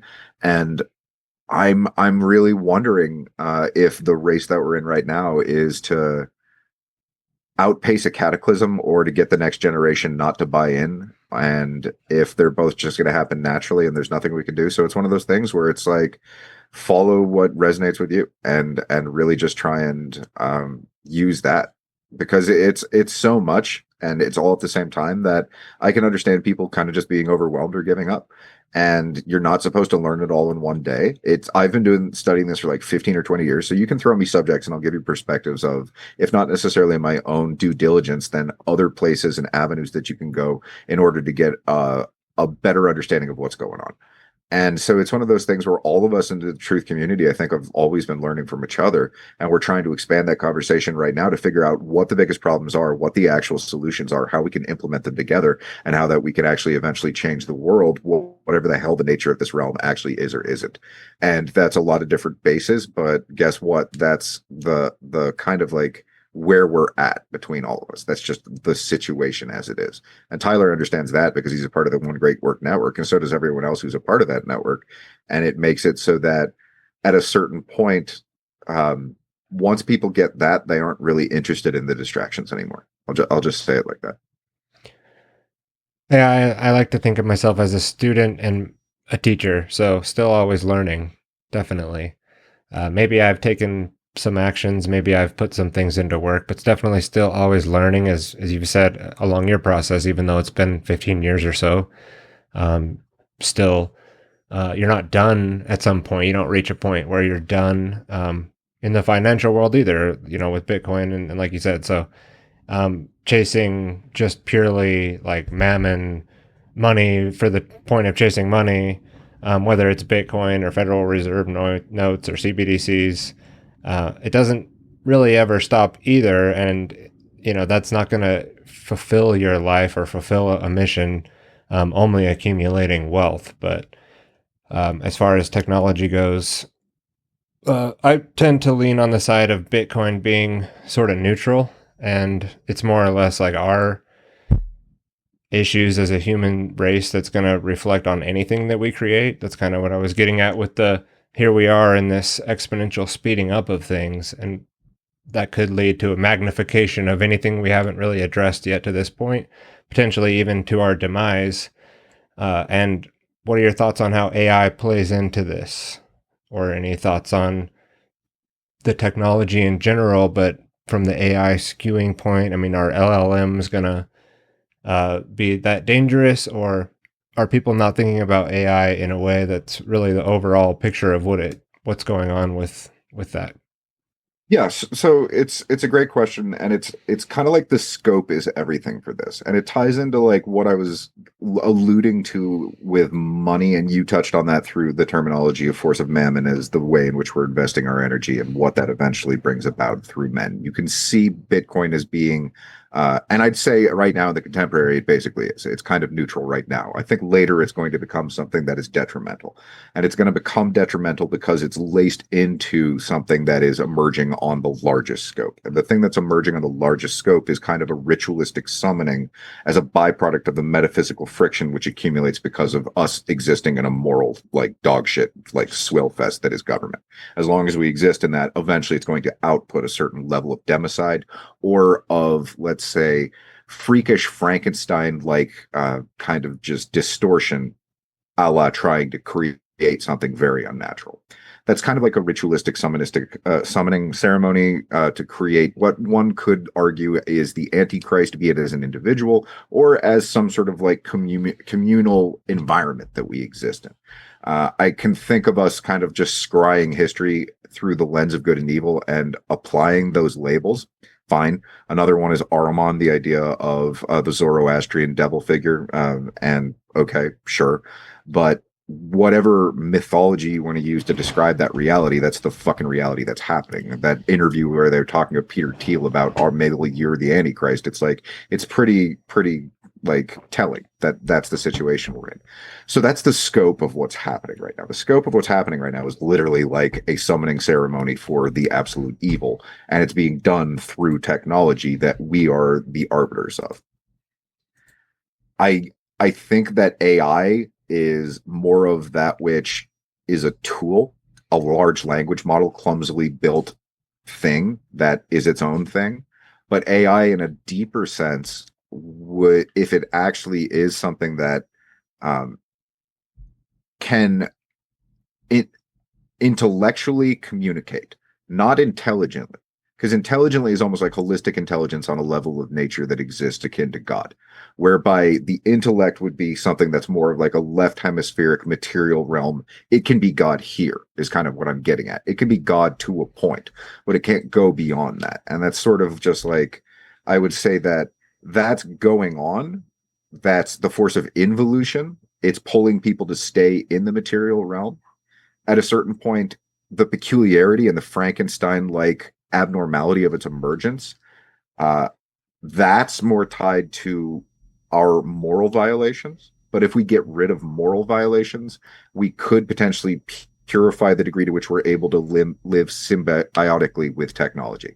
But then you got to ask the question, are we going to get hit by a fucking cataclysm? So there are a number of different like caveats to the conversation of what AI is, what level of existence it taps into, whether it's a large language model, whether or not it's like, X tech, ancient alien tech entwined with plasma, blah blah blah blah blah, insert your verbiage here, whatever fucking science fiction movie you've seen, all of it and more. And it's not going to go away. We're just getting started. I would contend that it's probably much more ancient, much more advanced, and that they're just trickling little kind of dances out as an excuse to get away with whatever they want to get away with, while they really have the back end infrastructure for the entire future basically built already, and they just want the Westworld version of the story to percolate until they light the fuse on the motherfucker. Yeah, I just started watching that based on Will Keller's recommendation. And so I'm in like season 1, episode 2. It's not gotten to the point of understanding, I think, what you just laid out of where it's going to go. But yeah, I think AI LLMs and using it as a tool, just like the internet, like someone who's back in 95, like, I'm never going to get a cell phone. And, you know, technology is going to progress and we're going to be using it. Okay. And even this might be offensive to some, but even CBDCs, you're probably going to end up using it if that's the way that it goes. I'm not so convinced that's the way that it's going to go. But just like you're using dollars now, which are mainly digitized in some crazy system that's not real anyway, not based on anything, the next level of that isn't that far off from signing up on a website and getting those things. And of course, you know, this is the evil side of blockchain that we're talking about now. And just wrapping your head around where AI potentially already is, like you're alluding to, or where they're headed with it, it's not these helpful little robots that are vacuuming your house or responding to you with a great outline to your question that you asked, you know, like the stuff that we're dealing with now. If you look at the technocratic control grids and the cybernetic, manifestation of that, then, you know, start to have some imagination about what these kind of things are going to develop into. That's sort of my pressure that I feel right now that we are ahead of at the moment. Like, that hasn't gone to the point where they're, like Richard says, there's still question marks on the keyboard, right? So we can still ask questions. That's a good thing. We still have a choice. But I don't think that we're headed for a direction where that is going to be a thing. And I don't think that you'll be aware that you reached that point potentially when you get there. You know, we're big on homeschooling, keeping our kids out of the system, blah, blah, blah.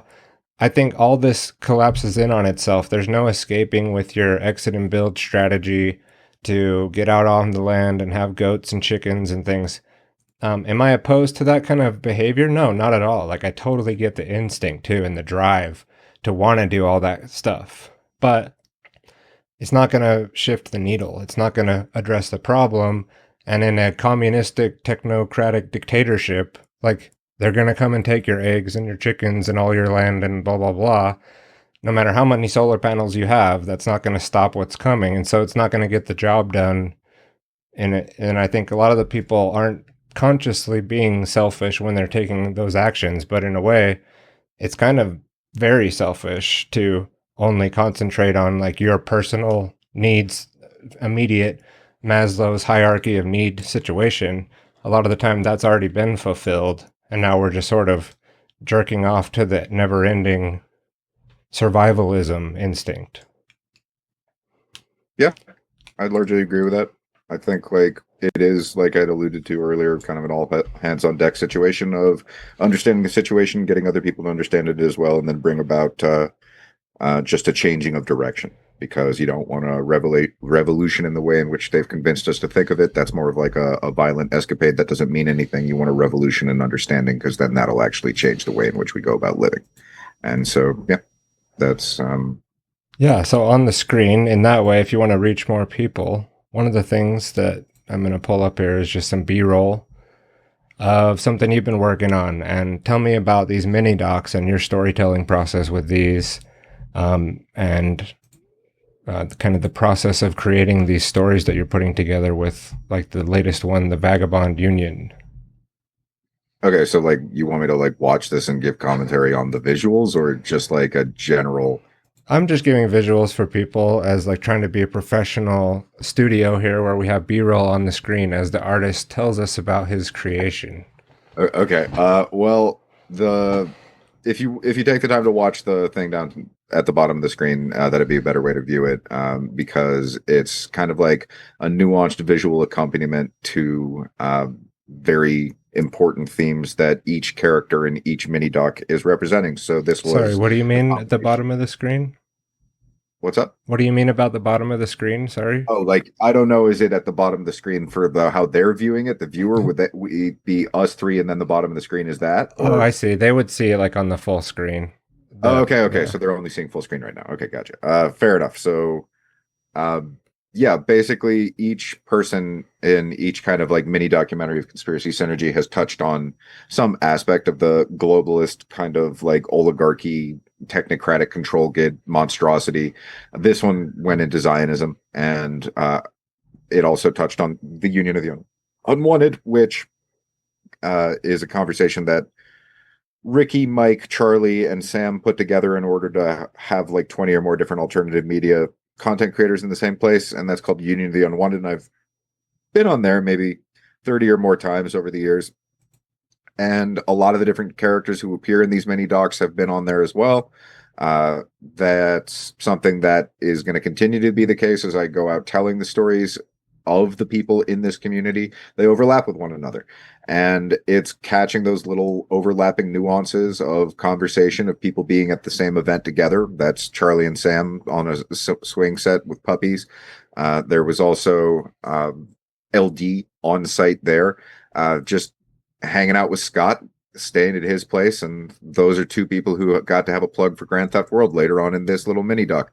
And so kind of just like the cross-pollination of conversation in the larger awakening of people before we reach a very, very odd future. And that odd future is getting nearer and nearer, and it's all around us because we're interfacing with it. Every time that you pick up your device, you're interfacing with it. So why not send this kind of thing along to your friends and family so that they can understand the situation that we're in a little bit better? And that's the whole idea. And that's the new stuff. The old stuff that Tyler's bringing up now is more of like a curriculum to get people up to speed. The new stuff's like 15 minutes per episode. The older ones are between half an hour to an hour. And it's really just built in an emotionally responsible way to get people to where they need to get. Because everyone, or not everyone, a lot of people are still under the impression that this is a matter of opinion and that their uninformed opinion matters as much as an informed one. And I'm sorry, it doesn't. So this is about getting people to the state of informed opinions that they then go out there and invest in doing the right thing at a very important moment in time. And that's kind of like the resource catalog of what I put out for the last 5 years. And all of it's I'm morally obligated to put out for free. It's exhausting. You make like a third of minimum wage at best. You really desperately need like the people to support it and to share it and blah, blah, blah, blah, blah. But you're also shadow banned and kept off of things. They banned my TikTok views for over a year. It's like all kinds of different things go into being an alternative media content creator. When you're trying to do it right, they're trying to make it hard for you to keep on the lights. And that's just what it's like. So, yeah. Please check out any of the different links that Tyler's jumping to, conspiracysynergy.com, all the different mini documentaries that I've made. It costs a lot to do these. Each one takes about a month and a half to 2 months. It's me trying to tell the stories of the people who are doing the great work in the best ways, and I'm going to continue to do that. The next one I'm working on now is macroaggressions. Charlie Robinson, his story, hopefully I can have that out in the next 3 weeks or so. And it's continuing to tell these very, very large stories in a manageable, individual, digestible way. Yeah. Where did you learn to edit like that? Like your editing is amazing. The editing in Conspiracy Synergy series and in these mini docs is like the type of editing that I would probably do if I took the time to create such a thing, is because it's very like every point has another image for the brain to sync what's being said with what's, and I mean the tediousness of that I can only imagine is quite time consuming. Is this a style that you've kind of come up with on your own? And we don't need to go like in depth on your creative process. Something I wanted to touch on though. And does this stuff start on note cards? Is it more just kind of flowing as you go and things connect and you just run with it? You know, I'm very much like start on a note card, expand it to the thing, and it always starts in the same way. What is your process?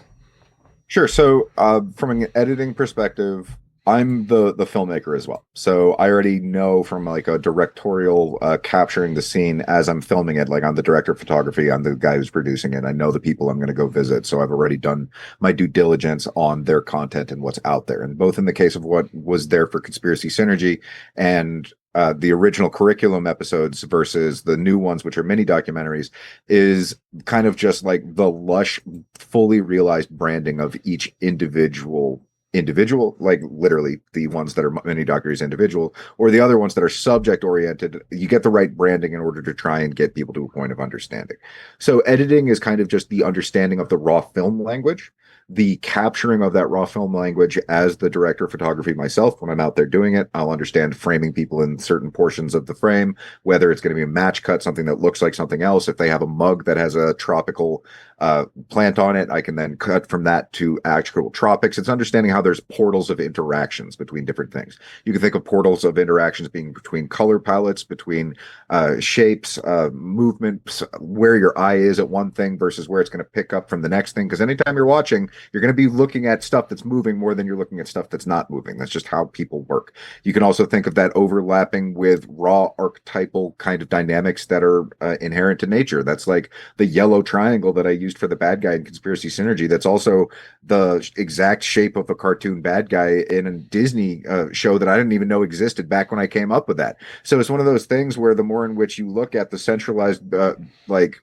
structure of that symbol and its usage in esotericism, it actually has a hard baked meaning to it that if you're just imagining or allowing yourself the ability to play with ideas, those things can just leap out because they're there inherent to nature. And you're kind of just staring into the water or the fire of what you're creating in order to not just be responsible for it, but to allow it to co-mesh based on what's already there.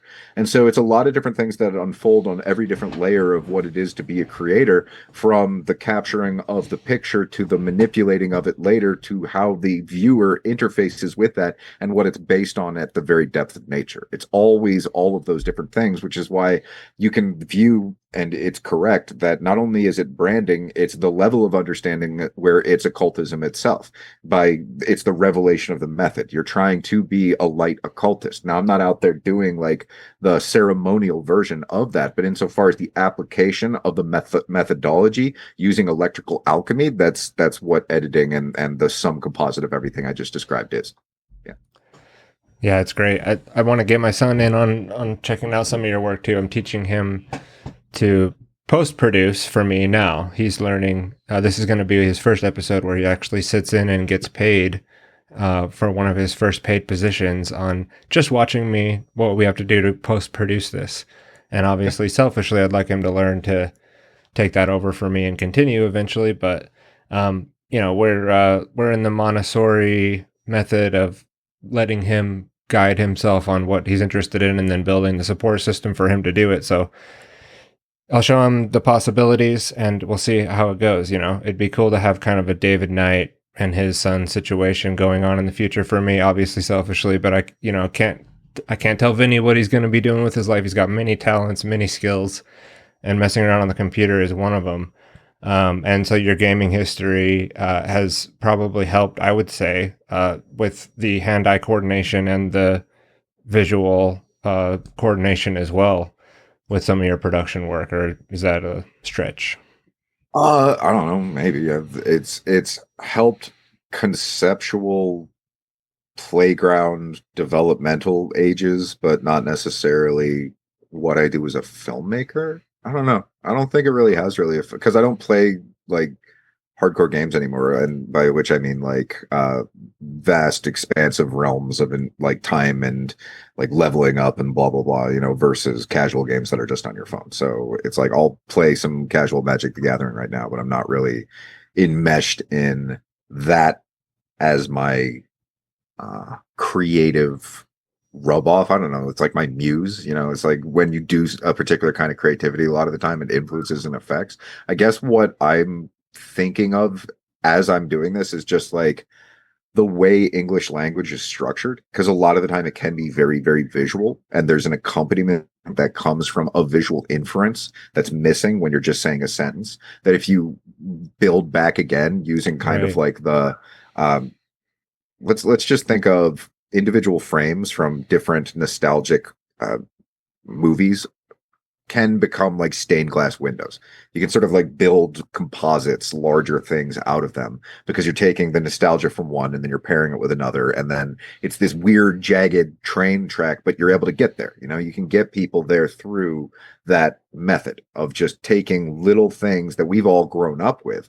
Because if you can think of the consolidation of media, yeah, it's been horrible in the sense of making it a very stagnant, redundant, and closed minded conversation. But it's also given you little bits of information that are memes that you can build with them, and then you can use that as the catalyst for very quick communication with other people. And that is also the story of what esotericism and studying of sacred geometry and the dynamics by which all of those things are objectively expressed. I'll allow me picking up on it through the yellow triangle guy to be the evil top hat wearing bad guy of the whole thing. Yeah, let me know if you remember the Disney work that you were talking about that had that, because I grew up with a grandmother that had like Disney recordings, and I've seen a lot of Disney stuff, so it could like it's like in the last few years I something Cipher, Bill Cipher, I think that's the name that they gave the guy. Ring a bell. It's Bill Cipher is the bad guy, and he's like this flying yellow pyramid that's wearing a top hat, and he's like interdimensional and haunting people's dreams. Yeah, it's the universal symbol of the lobster. You know, they're Canadian there that talks a lot about the hierarchies. You know, and inherent in nature. And I don't know. You didn't get, so do you have any good impersonations? My Jordan Peterson was a little off there. I think I'm gonna have to work on it before I bring it back out. Oh, I didn't know that was supposed to be. Yeah, no, that was I didn't know what the hell that was. Okay. Yeah. I've got impersonations. That's fine. I have not heard any yet, so I'm not gonna put you on the spot, but I'll just do one really quickly because it's like, I'll get you next time, catch you. See, now I'm gonna get you back and say I didn't catch the reference. I don't know. Okay, it's the bad guy from Inspector Gadget, Dr. Claw. That's exactly what he sounds like. Okay, good. Well, I'll take your word for it. Maybe people can get more impersonations at the next potentially Third Eye Festival. What was the Third Eye Festival, and what was your involvement? I saw your ad that you put out. And speaking of the messaging and the subliminals and everything, like the characters that you've got up, the puppets, people will have to go and check out Teace's work to know some of his best performers in his work are puppets, and they are absolutely brilliant actors. Wonderful green screen work. The ad that you made for the Third Eye Festival was wonderful.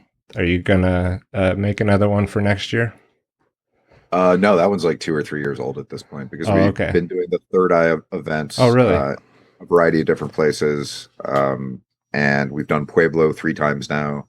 We did Tennessee, which is where the Vagabond Union, that mini doc was filmed at that event. That's where we got Tripoli and Robinson and Seven Seas and Scott Armstrong and Ryan Christian, everyone out in the same location with Steve and me. I don't know if I'm going to be able to be at the next one. That one's going to be in Texas. I think it's El Paso, maybe. I don't remember exactly where. But Third Eye Carnival, if you stop in at AM Wake Up, which I co-host every Wednesday, that's an idea that Steve and I kind of came up with together, and it's been growing steadily since we originally did come up with it.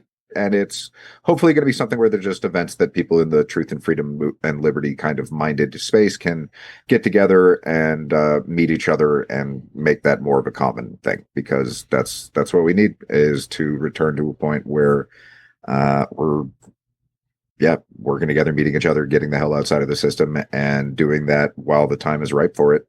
Because I don't know how long things are going to be conversationally amicable. I think at a certain point, if you think of our ideas as operating systems, the greatest machination of the simulacrum would be to make it so that we don't have compatible operating systems. And if you're not around other people of a similar like-minded competency, then just by being removed from them at a certain point, you might not interface anymore. And that's kind of what I think the long form let's say onset of loneliness as an epidemic is kind of doing to people. And so you can think of social one, social skills, but also putting those social skills to work in the planning of events as that which is ultimately designed in the long form to be a stage for the stage we're setting. So who put these together? Like who started the Third Eye Festival? Is that what it's called? Third Eye Oh, Conference? so it's Third Eye Carnival, and that was Carnival. my combined with Steve. So it's Third Eye Carnival, and there's a variety of different ones that are either music or comedy or some combination of them. And yeah, it was just the idea was so the original idea was putting out to our viewers on AM Wake Up, hey, if anybody wants to like show episodes of Conspiracy Synergy to their friends and family to try and like red pill them or whatever, we can show up and do Q&A at a barbecue or something. Nobody took us up on the offer, and we're like, okay, fine, that's lame, guess we have to do everything ourselves. So we threw a few different events because I had a fan who lived in Pueblo where the Blowback Gallery is, where we've done that 3 different times. And so they got together in order to create the forum for other people to come together. And that's just something that's been going on over and over since. And that's something that hopefully we'll continue to do. But we need people out and support from all of you because, yeah, it takes a lot to plan these individual events. And yeah, everyone is like 3 or 4 months in between them. Right. So is it like vending, or is it centralized in the way that basically like there's just planned events and the speakers are curated by you guys, or is it pretty open and decentralized, or who No, no. orders the bathrooms So is a good question. whoever people can come, but like as far as like the events, it's just music for the most part. The last one was like 3 days of music. So there was one day of live podcast in the middle of the day, but that was just 4 or 5 of us on a panel for 3 hours, and that was it. And then vendors showed up to it, and there was a food truck available, and it's in an art gallery. That's the one in Pueblo. But the other one was like music and comedy. We had Sam Tripoli out. We had Leonardo Joni, as well as a couple of Brad Binkley and a couple other comedians as well. And so it's like a festival environment rather than just like a conference environment, because it's the same like liberty-minded individuals who can go and just hang out and chill with each other. So anyone can come to that, but typically what happens on stage is more curated and planned over time. Yeah, I'll have to check it out. That sounds pretty cool. We're looking to do things like that. My wife and I, get together with people in the real world. And like you said, people that share a lot of similar thoughts. I hate the word like-minded because it's like I'm always working against that. It seems like there's too much like-mindedness, even in our small knit neck of the woods. That doesn't mean you have to agree with me. It's just my focus. A lot of the time I'll find the one issue with a label that we're all deciding on, and I can't quite wear the same label because of this one small nuance that I've, and not small or minor. Generally, I think my arguments are pretty solid, but I'm not looking to disagree with people. That's not my purpose either, especially at going to an event like that. I think it's cool to just hang out and get to know people in the real world. My life has changed drastically from doing things like that, going to something which is about an hour from me. It's going to be starting here in a couple weeks, Jackalope Festival, the Jackalope Freedom Festival. It's kind of like the Porcupine Freedom Festival, except for this one's in Arizona. It's called the Jackalope Freedom Festival. And it's been an experiment in doing a decentralized event. I think it's gone on about 12 years now. And it hasn't always gone well. I'm not going to get into exact details. Some people that listen to this probably were at the one that I'm talking about where things really didn't go well. And the shining thing that comes out of that is people's reaction to the aftermath of something not going well and trying to settle it as a community after the fact. It really brings out a lot of these things that we're talking about as far as like theory or something that you want to put forward as maybe how a society could work. This is sort of a lab experiment on those ideas. And it's like infiltration happens. People thwart events. Hopefully this won't happen to your event. This event sounds awesome and something that I want to check out, like I said, but it seems like if it takes off, there's an attraction for assholes or people that are there to intentionally throw the event off. So I do think you need some sort of people centrally leading in a way for not just like controlling the event or controlling what everybody's doing, but stepping in when something goes awry is like very important and has to be done with cool heads that can take action, but they can't be like freaking out. This is something I've witnessed firsthand as well. It doesn't help. And some of the even members in the truth and freedom community that are supposed to be like the people that everybody looking up to, it was challenging for them to even handle this situation, which was basically unhandleable, seemingly, the way that it was handled. So, things to think about. I mean, there's a lot of theory, but we put these things to practice. And I'm not saying like that's what you guys are out there doing. Oh, we tried this and it didn't work. Like it sounds like just getting together, making sure you're getting connected with people in the real world, as opposed to just like through this medium, which is, I can pump a lot of myself through here, but it's not the same. It's not the same as going and spending some time camping next to people or spending a few days around other people in these communities. Yeah. All right, Teace, I know I didn't end that with a question. So, first of all, appreciate your time, appreciate your care and the passion that you've put into your work. I have a final question here for you, and it kind of ties off on a lot of things you've already summarized and done a good job summarizing for us, but I think it's a good thing to sort of tail end the episode with, which is just, what do you believe the root of human enslavement is, mentally, spiritually, physically, whatever, and how do we begin to break free from that? I don't know if I'd describe it perfectly, but I can kind of try and wax poetic in the direction. The root is, in essence, that which we have invested our roots in, but we were born into a system where we were already deeply rooted in staying the same. We inherited a variety of different systems of enslavement and entrainment that have kept us behind. And it's very difficult to extricate ourselves from those systems, because to do so, it's like you're pitted against mankind. It's like if you're the only one going the right direction and everyone else is going the wrong direction, it becomes like you're swimming up current. It's what it feels like all the time. And so the root of it is our investment in it, the degree to which we participate in it, and then how we make the current as a byproduct of those different decisions. It's difficult to get people to a point of appreciating that it's really just like an elaborate warping of people's worldview and understanding. Like you can look at Voltaire. If you can get people to believe absurdities, you can get people to commit atrocities. It's a very simple thing like that is most of how evil works.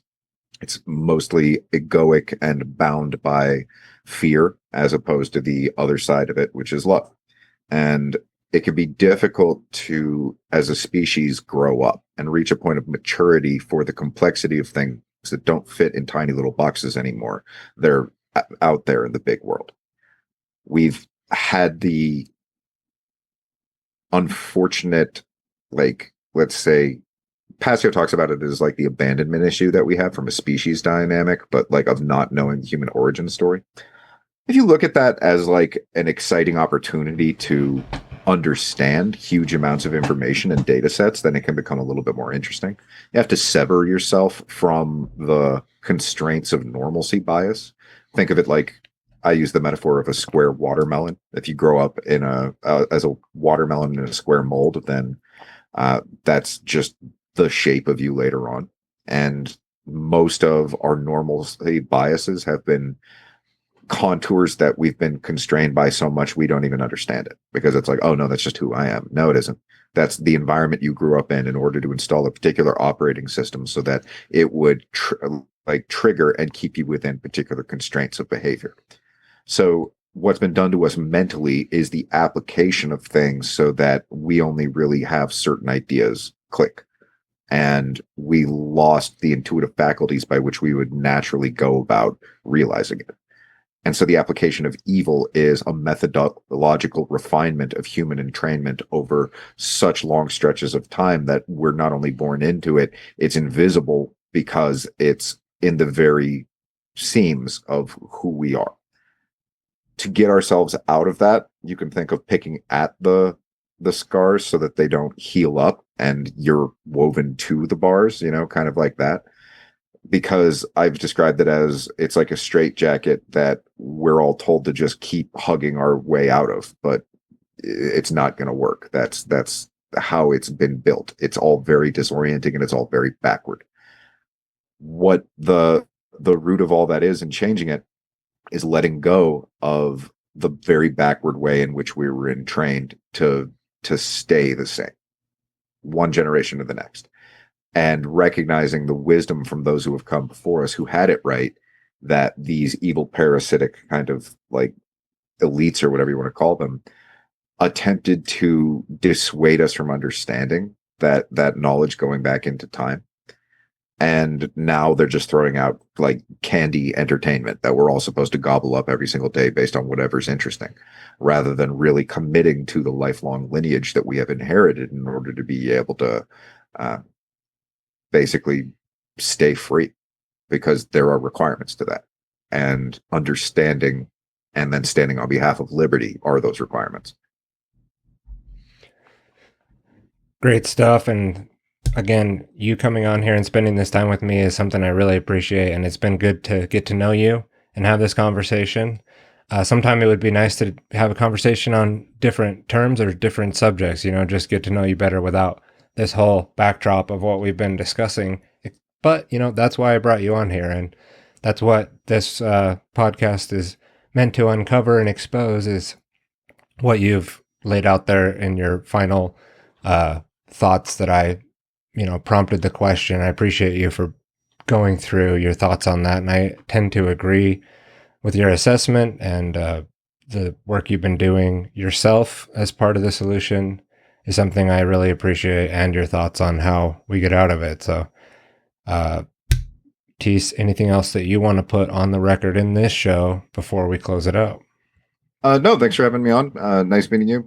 Like I said, I'd watched the first 60 or so episodes of Grand Theft World back when you were co-hosting, and it's cool that you're still on the One Great Work Network. I recently was at Passio's place for a week because I'm doing a mini documentary on him. So that's something that after I do Charlie's, I'll be editing his, but that's many months away. So for anyone who wants to support my work, which is very much needed and would be greatly appreciated, you can go to conspiracysynergy.com. My art is Teace.ca. If you want to watch the film that I mentioned earlier, that's holdmethemovie.com. And really, conspiracysynergy.com is the one that you want to focus on to share with your friends and family. And those are the most mini documentaries are coming out every couple months, every 2.5 months about. And that's just because they take a very long time to make them. The filming will be between 1 to 2 weeks and then 3 weeks or more of editing.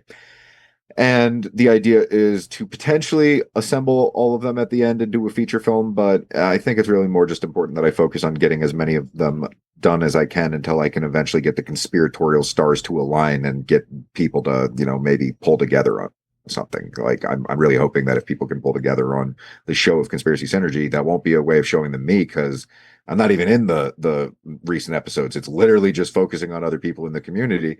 And if we can do that, look at like what the mainstream alternative media has been, how effective that's been in like destroying the conversation and keeping everyone in like these MAGA cults and stuff like that.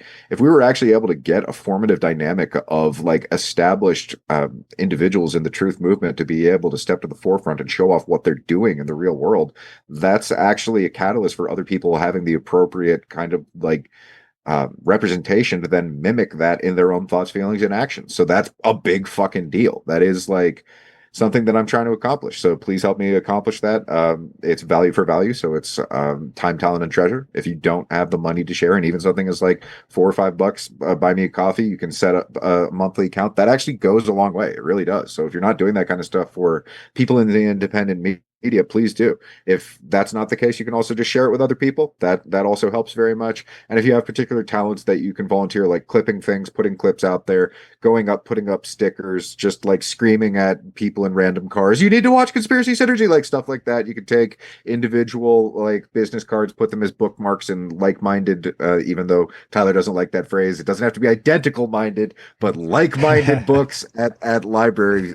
You can go put a bookmark in one of those, and it's a great way for people to discover it. So there are all these different ways of getting word out, and it's just being creative. So thank you for tuning in, for listening, for trying to accomplish whatever it is that you've devoted yourself to as shit gets weird in a world that's weird enough already. Thanks, everyone.